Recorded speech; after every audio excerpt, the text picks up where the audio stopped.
Depois disso, depois que esse jovem se retirou, Jesus olha ao redor e diz aos seus discípulos: quão dificilmente entrarão no reino de Deus os que têm riquezas. Os discípulos estranharam essa palavra, mas Jesus insistiu e disse-lhes: filhos, quão difícil é para os que confiam nas riquezas entrar no reino de Deus. Jesus, ele chama a atenção desses discípulos, ele faz questão que os discípulos prestem atenção no que ele está para ensinar. O grande ensino desta passagem ainda não chegou. Cristo, ele chama a atenção dos seus discípulos para que tenham um foco aqui, para observar o que ele vai dizer, tá?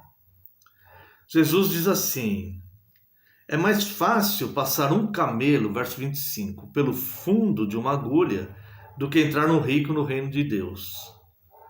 Bem, esta frase, essa ilustração que Cristo usa aqui, eu já vi várias pessoas tentando explicar isso, dizendo que era uma porta que chamava Porta da Agulha, que camelo não passava por ali e tudo mais.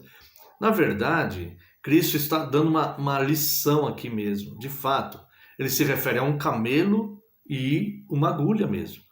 Ele usa uma hipérbole, um exagero. Ele usa uma dimensão difícil, impossível de acontecer, para que ele mostre a impossibilidade de fato daquele ato. Então Jesus usa o exemplo do camelo. Já ouvi alguém dizer que era o maior animal que eles tinham na região. Eu não tenho muita convicção disso, mas é um grande animal. Pode ser que de fato seja o maior animal daquela região. Ele usa a figura de um camelo passar por um buraquinho mínimo que só uma linha poderia passar por ali. Embora alguns falem que tem a questão da linha de pesca, mas aqui Jesus está querendo ensinar mesmo a dimensão para explicar uma impossibilidade. É impossível você pegar um animal camelo e passá-lo pelo fundo de uma agulha. Cristo quis primeiro chamar a atenção dos seus discípulos para um foco. Depois ele dá essa ilustração da impossibilidade. Olha como é impossível isso acontecer. É como um camelo passar pelo fundo de uma agulha. É impossível, não dá. É isso que Cristo está dizendo com relação a um rico entrar no reino dos céus. Nesse momento, os discípulos eles ficam sobremodo maravilhados, dizendo: então, quem pode ser salvo? Porque se o rico não vai entrar no reino dos céus porque ele tem apego à riqueza, os pobres também têm apegos a muitas coisas. Ele pode não ter riquezas, mas ele tem apego a muitas coisas, à esposa, aos filhos, a um animal que ele cuide, a uma casa, uma casinha que ele tenha, a um serviço, a uma roupa, a algo que ele goste. Ele pode ter um apego exagerado àquilo. Olhando por essa perspectiva dos discípulos, que de fato é um olhar humano, ninguém pode ser salvo. Não só os ricos. Não é impossível somente aos ricos, mas é impossível para todos, porque todos temos apego a alguma coisa que não seja Deus. E nós temos uma inclinação a nos apegarmos, de fato, a coisas ou pessoas e colocarmos antes de Deus. Puxa, eu queria ir no culto hoje adorar, mas eu estou inclinado a fazer uma coisa ali que eu gosto, que me dá atenção, cuidar de alguma coisa que me dê prazer e não quero ir lá. Todos nós temos coisas assim e passam coisas assim. Por isso que nós devemos ser fiéis. Então os discípulos, eles olham com o olhar humano e falam: se é assim, se os ricos não podem ser salvos, é impossível eles serem salvos porque eles têm apego a riquezas, nós também não podemos, porque nós somos pobres, mas temos apegos a coisas que nós colocamos acima de Deus, diante de Deus. Vamos voltar a falar do primeiro mandamento: não terás outros deuses diante de mim. Essa palavra é para ricos e para pobres, é para todas as pessoas. E qualquer coisa que você coloque diante de Deus, ou acima de Deus, ou na mesma dimensão, no mesmo patamar que Deus, isso é um ídolo. E Calvino disse O coração do homem é uma fábrica de ídolos e ele estava correto nisso. Então, é impossível, é como um camelo passar para o fundo de uma agulha. Ninguém pode ser salvo, de fato, como dizem os discípulos.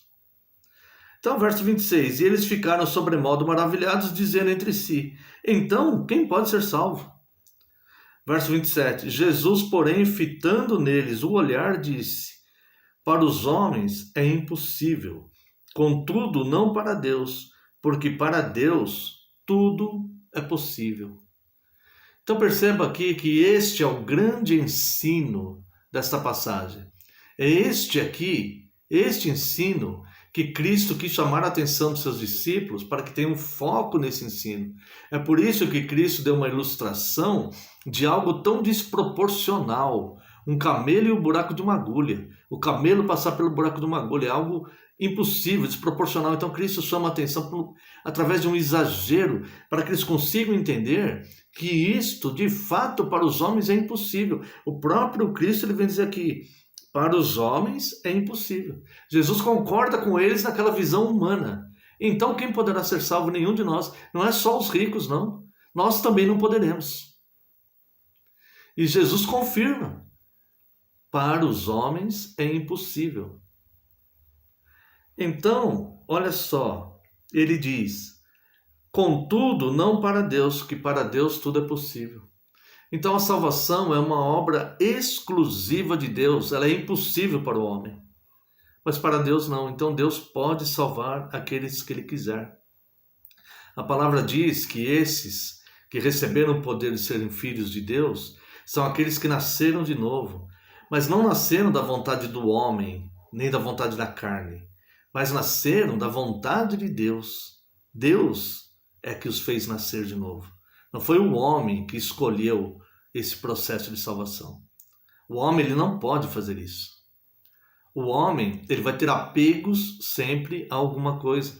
Só Cristo, só a ação de Deus nele pode gerar esta fé que vai providenciar a ele o arrependimento e a bondade de Deus que conduz ao arrependimento. Romanos 2:4.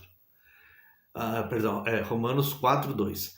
É somente a fé, é somente a bondade de Deus que conduz ao arrependimento. Então Deus vai operar esta fé que vai providenciar nele o desejo de ser fiel, onde ele vai começar a se desapegar por esta ação de Deus no interior dele. Ele não vai precisar vender todos os seus bens, mas ele vai começar a se desapegar de tudo aquilo que está entre ele e Deus, seja ele um homem rico, que continue rico, ou seja ele um homem pobre, que continue pobre ou que enriqueça. Ele vai não ter mais nada entre ele e Deus. E no longo da sua caminhada, quando ele perceber que algo está entre ele e Deus, tudo que nos afasta de Deus, que nos chama a atenção, é maldição. Ele vai começar a perceber que aquilo que está entre ele e Deus, ele vai começar a trabalhar para tirar o coração daquilo e voltar-se totalmente para Deus. Então, depois que Cristo dá esse grande ensino que a salvação é impossível para o homem, mas para Deus não é. É Deus que salva e não o homem que escolhe ser salvo ou não. Então, Pedro